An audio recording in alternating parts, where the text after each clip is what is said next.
Hello everyone, and welcome to another Circle of the World video. As it's been announced that Best Served Cold might be made into a film, it got me thinking about the book. And as the Adeptus Historical, I can't help but fascinate over the mystery of the New Empire. For those who don't know, the New Empire was a nation that ruled the majority of Styria over 500 years before the start of the series. The nation was and is the basis for nearly all the infrastructure, boundaries, and political structures of Styria. The roads and cities which the empire built is expansive and formidable. However, by the time of Best Served Cold, the nation is no more, merely broken city-states relying on the old glories for means of bloodshed. We have little details on the origin and fall of the empire, but that just makes it more fun to speculate about.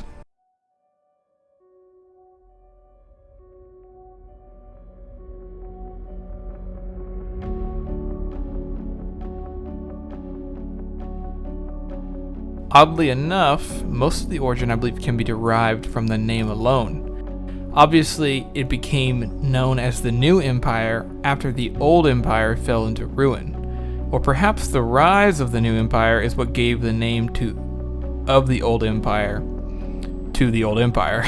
As of course, originally it was just called the Empire, so there is no need to distinguish.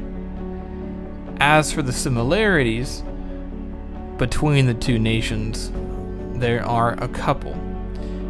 There's the obvious one, being that they have an all-powerful monarch, with different regions of the nation represented by a senate, who all reside in the capital. And we'll talk about that a bit more here in a bit. We can clearly see the resemblance between the two nations whenever infrastructure is mentioned. The Old Empire is modeled off of our real-life Rome, expanded by conquering an infrastructure of that type, and that same infrastructure is the same ones that we see for the New Empire in Styria. Of course, there is a case to be made that in fact it's called the New Empire because they fundamentally changed the way things were run in comparison to the Old Empire. But there is such a thing as too much speculation.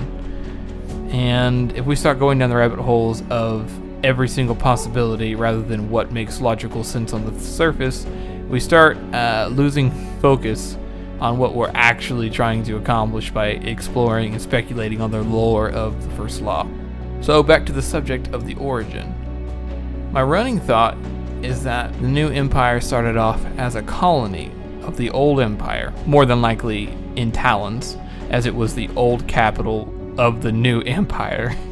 And sorry if this terminology starts becoming confusing. Unfortunately, there is not another name for either one of them, so I'll try to be clear, but I know it can get a bit much. It is stated that the Old Empire was the master of the Western continent, and even beyond that.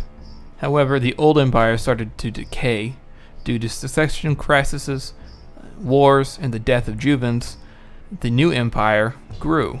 They maintained order, with them being so far disconnected from the rest of the Old Empire. With that order came refugees on the Western continent, as well as an identity of carrying on the Empire, but as something new. Please bear in mind, I have zero grounds for such a theory, other than the name really, but it seems logical to me, honestly, as why would they keep the name if they weren't in direct correlation? Plus, as previously stated, they are definitely connected to the Old Empire more than just in the name. We know that the Empire was ran by an emperor and a senate, but also by wars. Just like with the Rome of our own time. The New Empire, like the Old Empire, kept its nation growing by taking from others and expanding its realm constantly. This information actually does line up with some evidence, as they definitely had to conquer a lot of different places in Styria, as unlike in the western part, or in the Old Empire I should say, where they got to settle land and conquer small tribes, there were full-fledged cities in Styria, such as Visserine, or more famously Westport.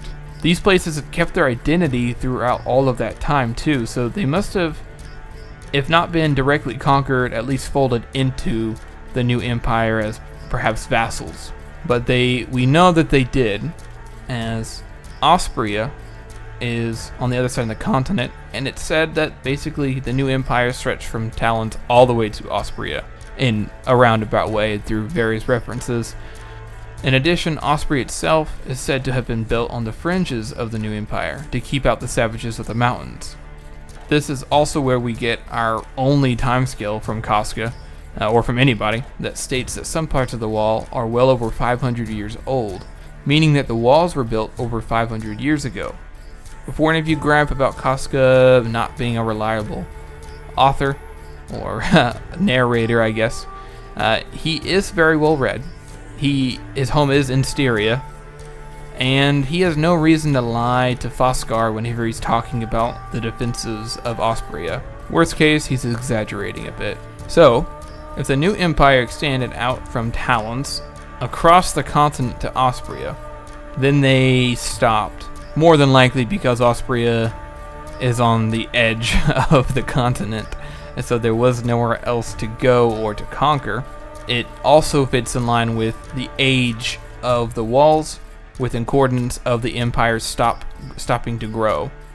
The age of the walls also lines up with the same time that the empire stopped growing, due to either lack of space, as previously stated, or some internal matters. But it's very clear that around 500 years ago, either they were in dire straits of crumbling, or had been crumbling for some time, or started crumbling. A lot of other places in Styria are noted to be hundreds of years old. Perhaps these walls were like some of the last things truly built by the new empire as a unified body.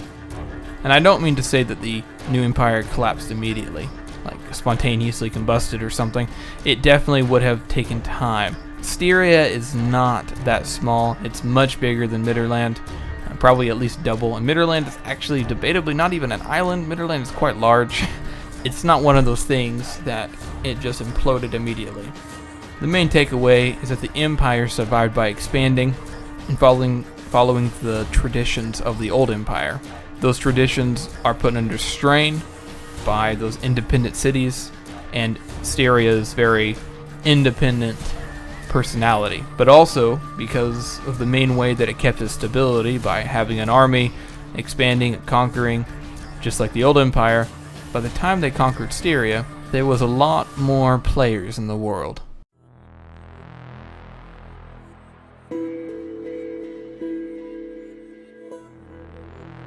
I've not forgotten about the great meddlers that are the Magi. 500 years ago in Besser Cold is nearly 200 years into Midderland being a nation, the Union. Khalul is never idle either. I doubt Bayaz would have let such a powerful nation so close to Midderland thrive at all. Now before I proceed, I do want to throw out a couple of theories for fun, things that people may have already thought of, or I've heard people talk about on Reddit, or things that I have thought of, but nothing that would hurt of the structure of what has been talked about so far. More flavor than anything else. Bayaz could have been leading the new empire until he realized that it would fail, so he decided to start from scratch with the Union instead. In favor of this theory, it lines up with the timeline, as we know that there are at least a couple hundred years between the fall of the Maker and the founding of the Union, both from Bayaz's age and the new empire having been a thing at all. Also, it lines up with the new empire struggling without Bayaz around for a couple hundred years before it's truly started falling. However, there's no actual evidence to support this, and more importantly, Juvens ran things a certain way, and Bayaz did not like the way things were run whenever Juvens was in charge. He thought he was naive. There's a reason he changed the way the Union was run. Still, there's an argument to be made that Bayaz tried out the way Juvens thought, and maybe that's why he despises it so much. But it seems more likely that Bayaz was just helping the other Magi hunt down Shenka, read his books, bide his time, not really thinking that Khalul could actually rise up as a strong competition. And then after 500 years or whatever, however long it may have been, then at that point he realized that he needed to form a counter nation against Khalul. Second theory is another Magi could have been in charge or running the new empire. until Khalul or Baez dealt with them in some way. We've seen very few nations go anywhere without some sort of magus or at least a magical being giving aid. Of course, this is the nature of things in the First Law, since if one nation has magic, the other has to fight fire with fire. This is because the nature of magic in the First Law is extremely powerful. The way magic works is so potent that even like our modern day weapons in our real world seem a bit weak, even gunpowder, compared to what these guys can do. In addition, there is quite a few missing Magi by the time of the series. It also makes sense that a Magi would follow in Juven's footsteps to make a nation like the old empire. However, there's absolutely no evidence for this again. And there was another player for hundreds of years with Baez and Khalul. You think that they would have mentioned it or talked about it or dealt with it, as Baez and Khalul are rivals. So if there was someone else just like rising up in power and causing mischief, you think they would have had to deal with that, not in a subtle way. So my third opinion is that it was a nation of just normal people. Maybe with a little outside help, like with Monza has, maybe a rogue eater from Gurkle, or maybe a demon blood, or something more mysterious. It's hard to say. But it has a nice ring to it that a nation like the New Empire rose up as normal people. And yeah, they failed, but then it happens again with Monza. It fits very nicely into Styria's everyone can be who they want, all at the same time. Very vibrant, violent personality. So I think it fits very narratively into that category, but it could just be neither one of those or a combination of all three. It's kind of difficult to say. No matter who or what may have been meddling before, both Baez and Khalul would not have wanted the New Empire to be in either one of their way. Not to say that just those two would have been solely responsible for the fall of the New Empire, but they definitely were up to some shenanigans. It's hinted that the Union has always been fighting wars, on and off throughout its history, but there aren't many fights that we see the Union in until the series, like in reference back to way back when. There's some slight hints that they have fought Styria in the past, maybe the Gurkish, or maybe just Kanta forces, perhaps the Old Empire. And I would think that if they were fighting Styria in Styria's divided state that it is by the time of the series, that these references may have more aligned up with the New Empire. About 200 years into the Union, I imagine they would have solidified their hold on Midderland and how they're running things. Perhaps it was in a defensive move against the New Empire's expansion, or the Union was being aggressive in their expansion. So either way, they had some battles, maybe fought a war or two. And same for Khalul, although I imagine I'm probably on a smaller scale, but the New Empire would have definitely been suffering some internal issues without that war machine. And if they fought some wars and failed, I imagine it went something like this. Something slow. Something with maybe a few eruptions until finally somebody realized that there was no New Empire anymore. That it was just ruins at that point. Maybe an emperor was assassinated, which caused some friction. And maybe a city-state left without much repercussions. Or maybe they beat the New Empire's own forces. That would cause some other cities to leave. And while not all of them imploded or went to immediate civil war, wars here or there as chaos broke out and not a strong hand to guide them, Styria's natural individuality would be its downfall. The New Empire would start to crumble, just like the old, as chaos gripped the nation.